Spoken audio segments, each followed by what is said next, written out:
Loan लेते हो, आपका लोन कभी माफ नहीं होता। 20 सालों में कब माफ हुए आपके लोन? कभी नहीं। आपको पढ़ाने के लिए आपके माँ बाप कितने संघर्ष करते हैं, कैसे पैसे इकट्ठे करते हैं, आप जानते होंगे। आपके लोन माफ नहीं होते, लेकिन अडानी जी, अंबानी जी, उनके हजारों करोड़ रुपयों के, हजारों लाख करोड़ रुपयों के लोन माफ हुए हैं।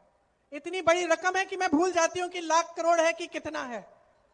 सच, हम लोग हंसते हैं, लेकिन हंसने की बात नहीं है, क्योंकि ये माफ कैसे होते हैं? आप ही के पैसों से, देश की संपत्ति से, देश के बैंकों से। तो यहां असलियत क्या है आज बिहार की? असलियत यह है कि रोजगार नहीं है, संघर्ष ही संघर्ष है। खेती किसानी से कुछ कमाया नहीं जा रहा। जो छोटे रोजगार, छोटे व्यापारी थे, छोटे दुकानदार थे, जो छोटे छोटे बिजनेस कर रहे थे, उनको मजबूत करने के लिए कुछ नहीं किया गया, बल्कि नोटबंदी ले आए थे कुछ सालों पहले, जिससे काफी लोग तबाह भी हो गए। बड़ी मुश्किल से फिर से उठाया उन्होंने अपना बिजनेस। तो ना आपको रोजगार मिल रहा है, ना शिक्षा की सुविधाएं हैं, ना महिला सुरक्षित है, ना महिलाओं के लिए रोजगार है। तो 20 सालों में किया क्या है इन्होंने किया क्या है? आप बताओ। कुछ नहीं किया। क्या आप चाहते हैं कि आप रोजगार के लिए कहीं और जाएं? क्या सब ये नहीं चाहते कि अपने परिवार के साथ रहें, कि अपने बच्चों को पास रखें, बच्चों की परवरिश में शामिल हो? क्या सब नहीं चाहते कि यहीं पे रोजगार मिले, शिक्षा मिले, यहीं पे भविष्य उज्जवल हो? सब चाहते हैं। कोई ऐसा नहीं है जो चाहता है कि कहीं दूर दराज जगह जाके अपना जीवन बनाए, अपना भविष्य बनाए। यहां पे बहुत मुद्दे हैं। बाढ़ आती है, जो कोसी नदी है उसमें बाढ़ आती है हर साल, और आपको बहुत दिक्कत होती है। बहुत गरीबी है इस इलाके में। हमारे समय में जब कांग्रेस की केंद्र में सरकार थी, तो बाढ़ को राष्ट्रीय आपदा घोषित किया था, ताकि अगर बाढ़ आती थी, नुकसान होता था, तो आपको केंद्र सरकार की तरफ से कुछ मिल जाता था नुकसान को रोकने के लिए, ताकि आप कुछ कर सकते हैं उसके साथ। आज कुछ नहीं मिलता है आपको। यहाँ के जो धर्म स्थल हैं, उनका कितना विकास हो सकता है? किसी ने किया है 20 सालों में? सहरसा में कोई विकास नहीं है, कोई बड़ा अस्पताल नहीं है, कोई अच्छे अच्छे शिक्षा के संस्थान नहीं है। यहाँ का जो रेलवे ओवरब्रिज है, कितने समय से बनना है, अभी तक नहीं बना। तो ये सब आपकी समस्याएं हैं। और अगर जब तक आप एक एक नेता को इन समस्याओं के लिए जिम्मेदार नहीं बनाएंगे, जब तक आप अपनी आवाज उठाएंगे नहीं, जब तक आप अपनी शक्ति को पहचानेंगे नहीं, जब तक आप हर नेता को ये नहीं कहोगे कि तुम यहां आकर मुझे वादे करोगे, अगर पूरा नहीं हुआ तो तुमको निकाल देंगे, खदेड़ देंगे, तब तक कुछ नहीं बदलने वाला। और मैं सिर्फ भाजपा के नेता के बारे में नहीं कह रही हूं, मैं कह रही हूं कि आज मैं आपके सामने आई हूं। अगर मैं कुछ वादे करके गई और वो वादे पूरे नहीं हुए, तो मुझे भी आप कह देना कि अगली बार मत आओ। यहां प्रधानमंत्री जी, अमित शाह जी आते हैं, बोलते हैं मैं कितना दूं बिहार को, कितना पे बताओ, 50 करोड़ दूं, 75 करोड़ दूं। पूछिए 20 सालों में क्यों नहीं दिया? पूछिए उनसे, कहिए उनको कि यहां हमारा गुजारा नहीं हो पा रहा है, हम दुकान जाते हैं, कुछ खरीद नहीं पा रहे हैं त्योहार के लिए। त्योहार आता है, जी घबराता है कि दिवाली आ रही है, छठ का त्योहार है, मेहमान आएंगे, खाना कैसे खिलाएंगे, बच्चा बीमार होगा, दवाई कैसे दिलवाएंगे, घबराहट होती है। समझाओ इनको, क्योंकि अंधे हो गए हैं, देख नहीं रहे हैं ये लोग, समझ नहीं पा रहे हैं कि किस दलदल में इन्होंने डाल दिया इस देश की जनता को।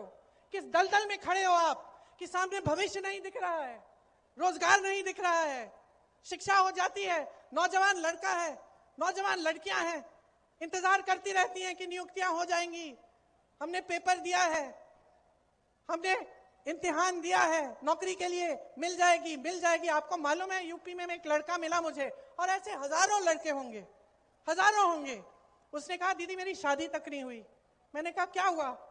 कहता है मैं 28 साल का हो गया हूं, मैंने सारी पढ़ाई लिखाई की है, मैंने पेपर दिया, फिर से दिया, और मैं इंतजार करता रहता हूं कि मेरी नियुक्ति हो जाएगी, लिस्ट निकल आएगी, वो लिस्ट ही नहीं निकलती। फिर मैं सोचता हूं कि कहां मैं जाके किसी दूसरी नई नौकरी के लिए एप्लीकेशन लगाऊंगा, इसी के लिए इंतजार कर लेता हूं। इतना संघर्ष किया और करते करते करते साल निकल गए, लड़का बड़ा हो गया, शादी भी नहीं हो पाई, रोजगार भी नहीं मिला। ऐसा सिर्फ एक जने के साथ नहीं है, तमाम नौजवानों की यह हालत है। तो बदलाव लाना है, और बदलाव आपके हाथों में है। यही तो सुंदरता है हमारे देश के बारे में, हमारा लोकतंत्र है। और लोकतंत्र का मतलब है कि हमारे संविधान ने आपको वोट दिया, जिससे आप किसी की भी सरकार निकाल सकते हो, आप कोई भी सरकार बदल सकते हो। तो जागोगे कि नहीं? नहीं, मुझे सुनाई नहीं दिया, फिर से बोलो, जागोगे कि नहीं? बदलनी है अपनी परिस्थिति की नहीं? रोजगार यहां चाहिए कि नहीं चाहिए? बोलो, हमें चाहिए। बोलो, शिक्षा हमें यहां चाहिए। बोलो, चाहिए।